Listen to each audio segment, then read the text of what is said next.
শ্রী শ্রী ঠাকুর মা স্বামীজিকে প্রণাম জানিয়ে আজকের পাঠ শুরু করছি।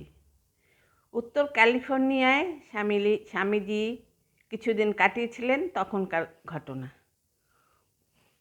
উজ্জ্বলা তাহার স্মৃতিকথায় টম অ্যালান ও তার স্ত্রী এডিথের যথাক্রমে অজয় ও বিরজা তাদের স্মৃতি উদ্ধৃত করেছেন।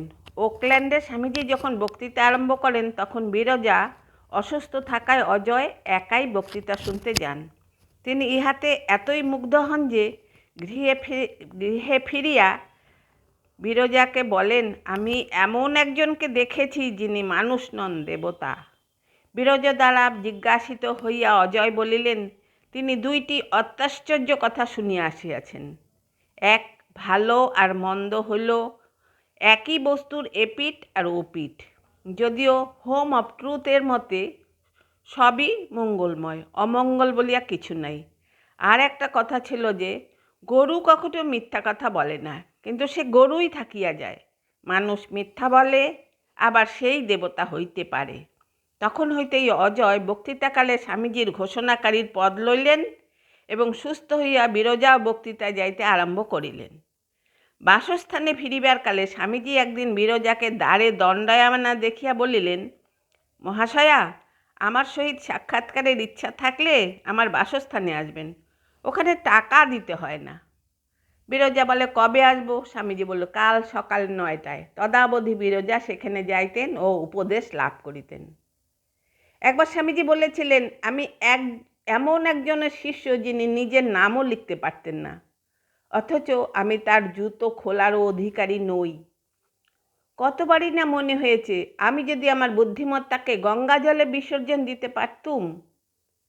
অমনি জনৈকা মহিলা বলিলেন, আপনার বুদ্ধিমত্তাকেই তো আমরা আপনার গুণাবলীর মধ্যে সর্বাধিক পছন্দ করি।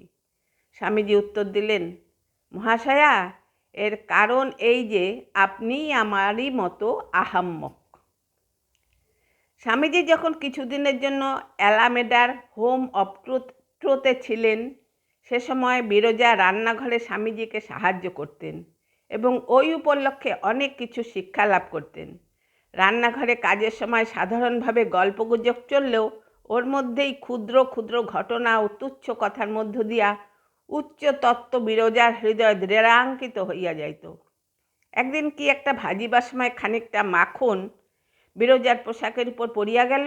ওই সবুজ পোশাকটি তাহার খুবই পছন্দসই ও গর্বের বস্তু ছিল, তাই বিরজা আফসোস করিতে লাগিলেন। কিন্তু স্বামীজি ওই বিষয়ে বিন্দুমাত্র ভ্রুক্ষেপ না করিয়া সংস্কৃত শ্লোক আবৃত্তিসহ আপন কাজে ব্যস্ত রহিলেন। একবার একখানি কাঠের থালায় কিছু আচার লইয়া আসার সময় খানিকটা রস গড়াইয়া স্বামীজির হাতে পড়িয়া গেল। অমনি তিনি আঙ্গুলগুলি মুখে পুড়িয়া রস চুষিতে লাগিলেন। বিরজার মতে ইহা অশোভন ব্যবহার। কাজেই তিনি বিস্ময় সহকারে বলিয়া উঠিলেন, ও কি স্বামীজি? স্বামীজি কিন্তু বলিলেন, এ তুচ্ছ বাহ্য ব্যবহার। তোমাদের দেশে ওই এক হাঙ্গামা, তোমাদের সব সময় দৃষ্টি কিসে বাইরের দিক ভালো দেখায়। আজ এখানেই শেষ করছি। আপনারা সবাই আমার নমস্কার জানবেন, ভালো থাকবেন, সুস্থ থাকবেন।